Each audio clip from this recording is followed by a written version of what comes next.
oportunidade para deixar a palavra, quem conseguir, já deixa a palavra aberta em Deuteronômio. Aleluia. Palavra maravilhosa, um livro maravilhoso. Vai nos ensinar, mas principalmente Deuteronômio, ele vai nos trazer como se fosse um resumo de tudo que foi falado até agora no Pentateuco. Ele faz parte desses cinco livros do Pentateuco, faz parte da Torá. E aí ele vem agora trazendo um resumo, inspirado por Deus. Esse livro nos ensina tudo e resumo a revisão de tudo aquilo que foi falado até agora. Então vamos dar início lá em Deuteronômio. A primeira coisa, nós vamos falar sobre a teologia do Pentateuco e de Deuteronômio. Primeiro, o contexto disso, como foi falado, ele vem no final do Pentateuco. Então o Deuteronômio, a escritura dele, ele vem, a sua autoria por Moisés, vem já no final da vida de Moisés. Vocês lembram que inicialmente nós falamos da criação, depois falamos do êxodo, e assim a gente vem transcorrendo os títulos, os livros da Bíblia aí do Pentateuco, até chegarmos aqui em Deuteronômio, que ele vai estar revisando tudo isso. E olha só, se ele está revisando é porque alguma coisa aconteceu antes. E tudo que aconteceu antes ele vai nos trazer novamente aqui. Então agora nós estamos falando dos últimos dias de Moisés. Deuteronômio ele se encerra antes da entrada do povo na terra prometida, mas ele já prepara esse povo para seguir adiante. Então ele não vem como um livro sem sentido ou um simples resumo com a intenção de abreviar o texto. Não é essa a intenção de Deuteronômio. A intenção de Deuteronômio é muito diferente disso, de simplesmente abreviar e facilitar o seu entendimento.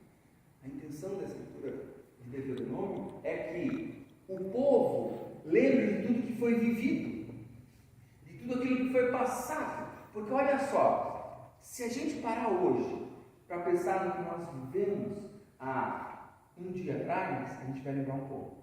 Se a gente parar para lembrar do que nós vivemos há um ano atrás, nós vamos lembrar bem menos do que foi vivido ontem. Se a gente parar para lembrar o que aconteceu há 10 anos atrás, nós já vamos ter uma dificuldade de lembrar, só vamos lembrar dos fatos importantes. E a gente precisa entender agora que esse povo está saindo do deserto, está terminando de sair do deserto, vai entrar na terra prometida. Então, se foram 40 anos de deserto, nós estamos falando de memórias de 40 anos, pelo menos. Isso sem pensar no restante, né? Antes do êxodo. Isso sem pensar ali na criação, em tudo que foi vivido. Então agora, a Bíblia vem nos falando sobre tudo isso para relembrar esse povo que vai entrar, esse povo que vai adentrar a terra prometida. E a gente precisa, não podemos esquecer que o povo que vai entrar na terra prometida não é a mesma geração saiu do Egito.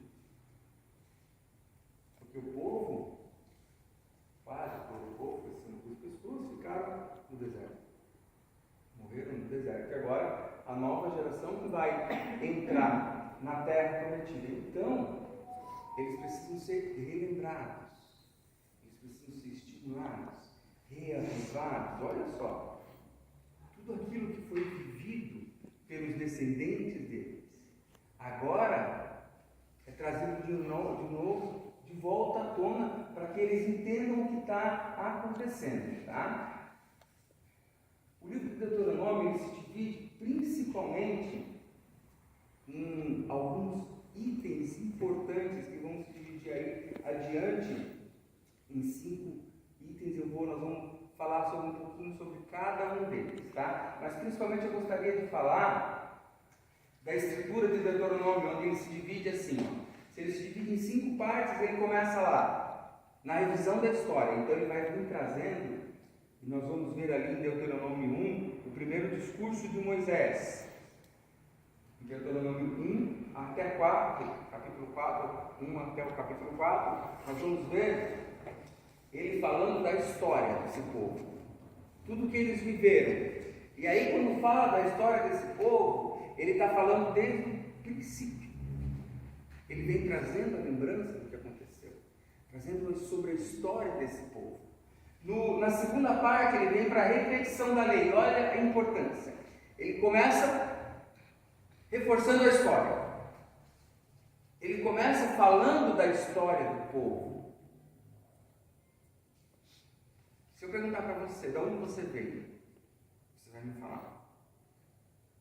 Certamente, quando eu for falar a sua história, eu vou lembrar, olha, eu não conhecia fulano, mas aí fulano, agora eu sei que ele veio de tal lugar. Por exemplo, se eu falar para vocês assim, nós viemos de São Paulo. Antes de vocês me conhecerem, vocês não sabiam de onde eu vinha.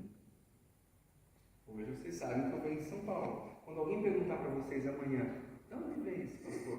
Vocês vão falar o quê? Não sei de onde ele veio. Vocês podem até não lembrar direito. Mas falar, olha, me parece que ele vem lá de São Paulo. Então agora, o início do Deuteronômio começa ali no capítulo 1 até o 4, e vai lá, ó, é o primeiro discurso de Moisés, que se divide em 5 discursos. E no primeiro ele está fortalecendo, relembrando a história do povo. Da onde vocês vieram? E que grandioso é isso, porque quantas vezes, gente, nos perguntam, de onde nós viemos? Para onde nós vamos? Então ele começa ali trazendo desde a criação, bem lembrando da história deles, de como isso procedeu na vida deles. Quando eu me lembro da história, eu preciso agora, porque o Pentateuco ele vem por fases. Então, houve a criação, houve um momento do exílio, e houve um momento das leis. E nesse momento das leis, agora ele vem para o segundo discurso, a partir do capítulo 5 até o capítulo 26, ele vem falando das leis. Então, o segundo discurso de Moisés para o povo é o seguinte: olha, sobre as leis, vai falar da tábua da aliança, vai falar do êxodo, vai falar de tudo que eles viveram, de tudo, porque eles conheceram a história. Aí agora que eles conhecem a história, eles precisam, peraí, muita coisa aqui precisou ser consertada, precisou ser ajustada, precisou ser arrumada. Então, como é que nós vamos fazer? Existem umas normas para serem seguidas para que a gente possa viver em comunhão entre nós e viver em comunhão com Deus. Quais são as leis? Mas espera aí, o povo não sabia dessas leis? Como assim esse povo não sabia dessas leis? Lembre-se que a geração que saiu não é a geração que está entrando agora na Terra Prometida.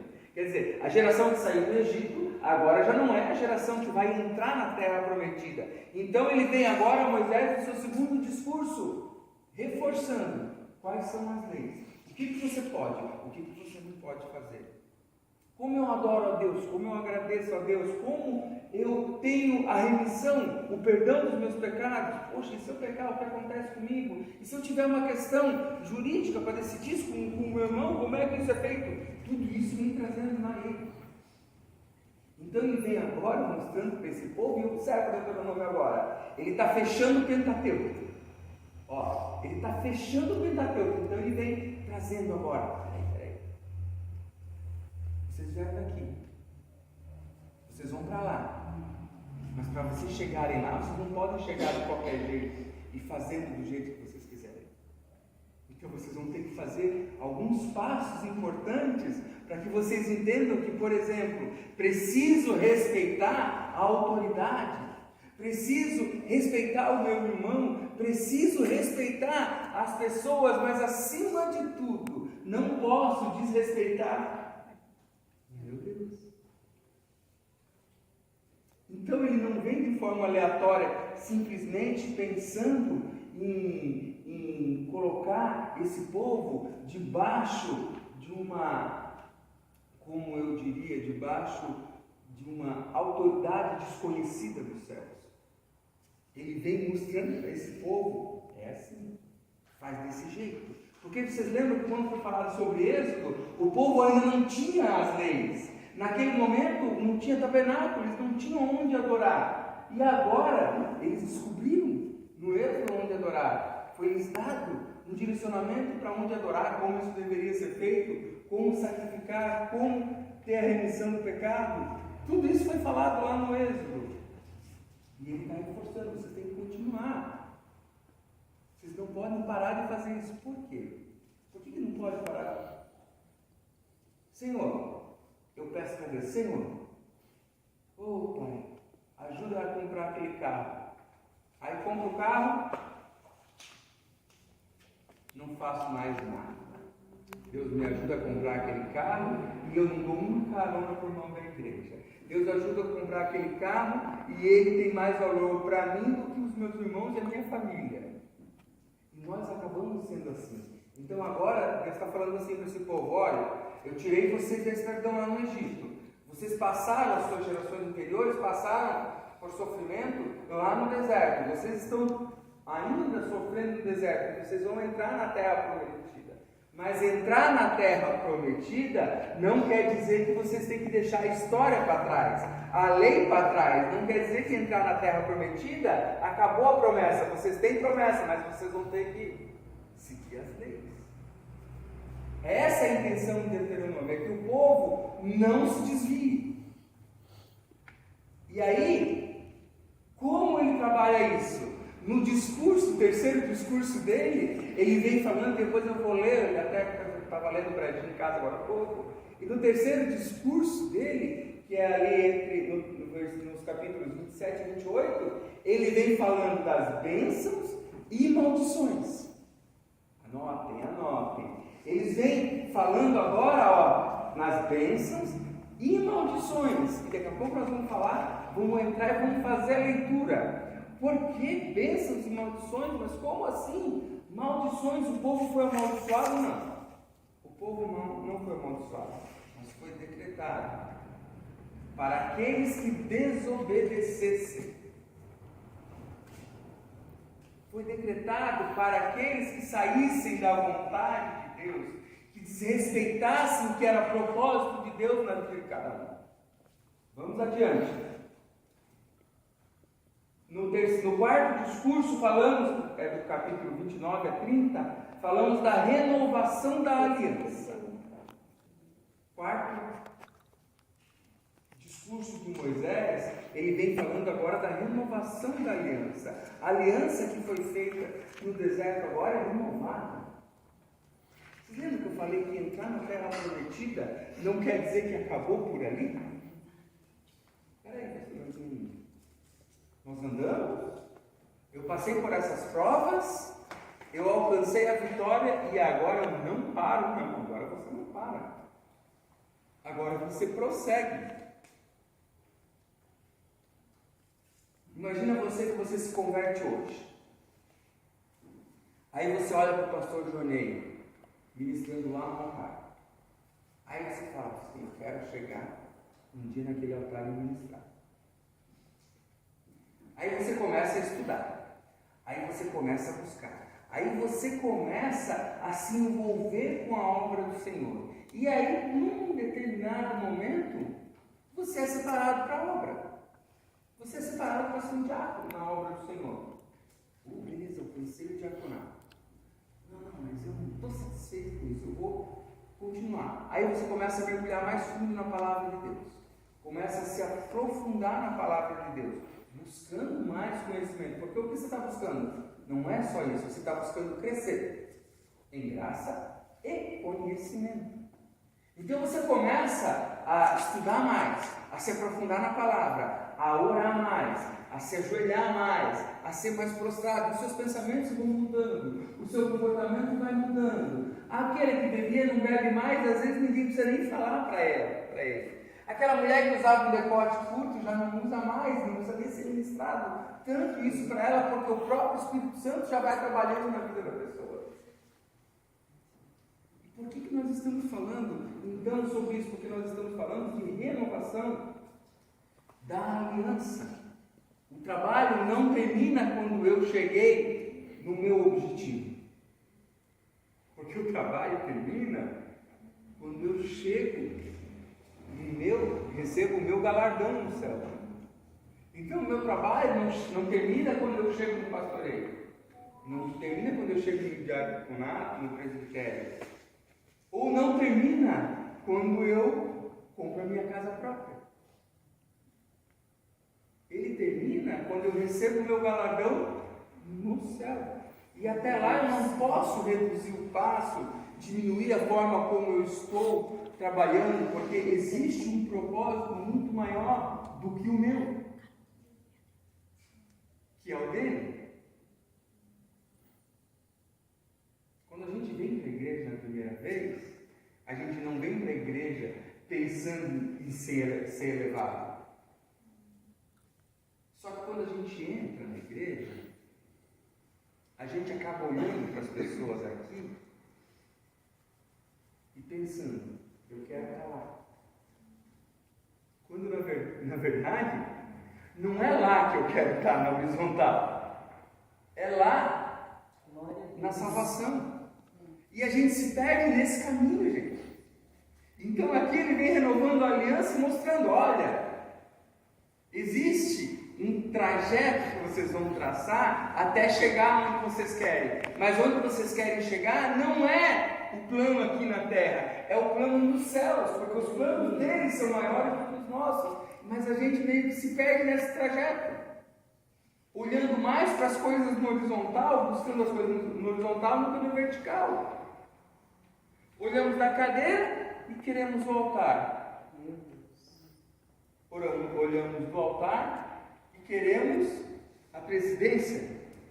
Olhamos da presidência e queremos o bispado. E assim a gente vai indo, só que não são degraus, gente, que nos levam até lá, não são os degraus daqui. O que nos levam até lá é os nossos olhos voltados a Deus, ao nosso galardão lá em cima. A gente está se perdendo nisso. E é por isso que aqui Moisés está falando agora, no capítulo 29 a 30, sobre a renovação dessa aliança, para que aquele povo entendesse qual era o propósito e o objetivo deles. Já no quinto discurso de Moisés, é como se fosse um discurso de encerramento, de despedida, porque ele vai tratar da morte de Moisés. Então, Moisés está dando as últimas orientações, as últimas ordens, preparando para que o povo, e observa isso, Moisés agora está preparando para que o povo, que tinha os olhos voltados a Moisés, porque eu quero que vocês leiam o seguinte, do que foi falado lá em Êxodo. Quando Moisés desceu do monte e apresentou a tábua das alianças, e quando o monte fumegou, o povo falou para Moisés, não, que ele não fale conosco. Fala tu com ele para que tu fale conosco. Vocês estão vendo? O povo lá ficou com medo. Aí esse povo então falava com Moisés, para que Moisés falasse com Deus. Pela graça hoje nós falamos direto, mas naquela época não. Sacerdote Deus. E agora Moisés está preparando esse povo para falar o seguinte, olha, eu vou dormir, eu vou partir para a glória de Deus, mas outro ficará no meu lugar, outro tomará e assumirá o meu lugar. Então ele está agora encerrando, se fosse dizer, politicamente estaria encerrando o seu mandato. Ele está encerrando a carreira e ele está preparando o campo para que Josué assuma. E aí quando isso vem, muitos podem simplesmente não. Meu guia aqui é Moisés. Meu guia aqui não é quem virá substituir Moisés. E aí nos perdemos nas pessoas, esquecendo que toda fonte tem que vir do alto. Glória a Deus. Nós nos perdemos aqui, nos desviamos aqui, mas a fonte está lá em cima. E Deuteronômio vem bem para nós hoje para nos mostrar o que esse povo estava vivendo naquela época. Vamos adiante. Essa pessoa é a introdução. Aquele relógio é rápido, né? Já foi 25 minutos. Bom, a próxima parte que é falar da divisão das partes, mas eu queria falar lá no terceiro discurso, bênção e maldição, para a gente poder falar sobre o trecho. Então eu quero que vocês abram a Bíblia de vocês, no terceiro discurso, no capítulo 27 de Deuteronômio. Eu vou ler para vocês o capítulo 27 de Deuteronômio. Muito brevemente, eu vou ser bem incisivo, capítulo 27, versículo 12, onde fala sobre as maldições. No capítulo 27, versículo 12 de Deuteronômio, diz assim, no versículo 11: Naquele dia Moisés deu ordem ao povo, dizendo, vejam bem, Moisés ainda falando diretamente ao povo. No versículo 12: Quando vocês tiverem passado o Jordão, quer dizer, quando vocês tiverem entrado na terra prometida, tá? Então, quando vocês tiverem passado o Jordão, quando vocês entrarem na terra prometida, essas tribos devem se colocar sobre o monte Gerizim, para abençoar o povo. A tribo de Simeão, Levi, Judá, Isacar, José e Benjamim. Essas tribos devem entrar, devem se colocar diante do monte Gerizim. E as tribos estarão sobre o monte, e essas outras tribos que eu vou falar agora, estarão sobre o monte Ebal, para amaldiçoar o povo. No versículo 13. E essas tribos estarão sobre o povo Ebal, para amaldiçoar o povo. Então, olha só. As tribos que eu vou falar agora, elas vão... A palavra diz que é para amaldiçoar o povo. Eles se posicionarão no monte Ebal, as tribos de Ruben, Gad, Asser, Zebulon, Dan e Neftali. Os levitas testificarão a todo o povo de Israel em alta voz e dirão. Agora presta atenção. Maldito o homem que fizer imagem de escultura ou de fundição, abominável ao Senhor, obra de artífice, e a puser em lugar oculto. E todo o povo responderá: Amém. Versículo 16. Maldito aquele que desprezar o seu pai ou sua mãe. E todo o povo dirá: Amém. Versículo 17. Maldito aquele que mudar os marcos de divisa do seu próximo. Quer dizer, roubar o espaço, o marco de divisa, dividir as terras do povo. E todo o povo dirá: Amém. Versículo 18. Maldito aquele que fizer o cego errar o caminho. E todo o povo dirá: Amém. Observe bem. Maldito aquele que fizer o cego errar o caminho. Às vezes nós temos que nos atentar ao que nós estamos falando, por onde o caminho nós estamos indicando. Versículo 19. Maldito aquele que perverter o direito do estrangeiro, do órfão e da viúva. E todo o povo dirá: Amém. Maldito aquele que tiver relações sexuais com a madrasta, porque profanaria o leito do pai. E todo o povo dirá: Amém. Maldito aquele que tiver relações sexuais com o animal. E todo o povo dirá: Amém. Maldito aquele que tiver relações sexuais com a sua irmã, filha de seu pai, ou filha de sua mãe. E todo o povo dirá: Amém. Amém. Maldito aquele que tiver relações sexuais com sua sogra. E todo o povo dirá: Amém. Maldito aquele que matar o seu próximo às escondidas. E todo o povo dirá: Amém. Maldito aquele que aceitar suborno para matar pessoa inocente. E todo o povo dirá: Amém. Maldito aquele que não confirmar as palavras dessa lei, não as cumprindo. E todo o povo dirá: Amém. É claro que aqui nós vivemos no tempo da lei. Vivemos no tempo da lei e ele está reforçando, vocês vão entrar naquela terra nova. E vocês não podem perder isso aqui. Porque se vocês se desviarem das leis, malditos serão. Ah, mas ele está amaldiçoando? Não.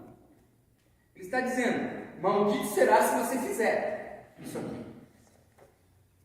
Se você fizer isso aqui, você vai ser maldito. E vou pegar alguns itens aqui, durante a leitura que nós vimos. Então, por exemplo, maldito aquele que matar o seu próximo às escondidas. Nessa época, falava-se matar o seu próximo realmente como um assassinato.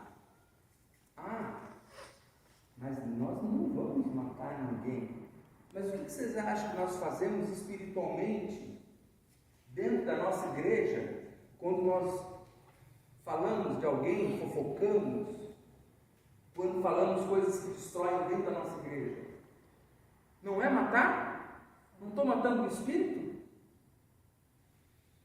E se nosso objetivo é vida eterna e vida em Cristo, não estamos matando o espírito? Maldito seja.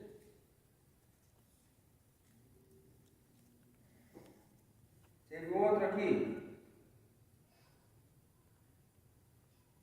Maldito aquele que fizer o cego errar o caminho. Quando você usa em benefício próprio aquilo que você sabe, em benefício próprio, porque o outro não sabe, você está mostrando o caminho errado, maldito seja. Idolatria, no versículo 15, maldito seja. Aí falamos das relações sexuais. Maldito aquele que aceitar suborno, no versículo 25, para matar pessoa inocente. E o suborno, muitas vezes, não precisa ser em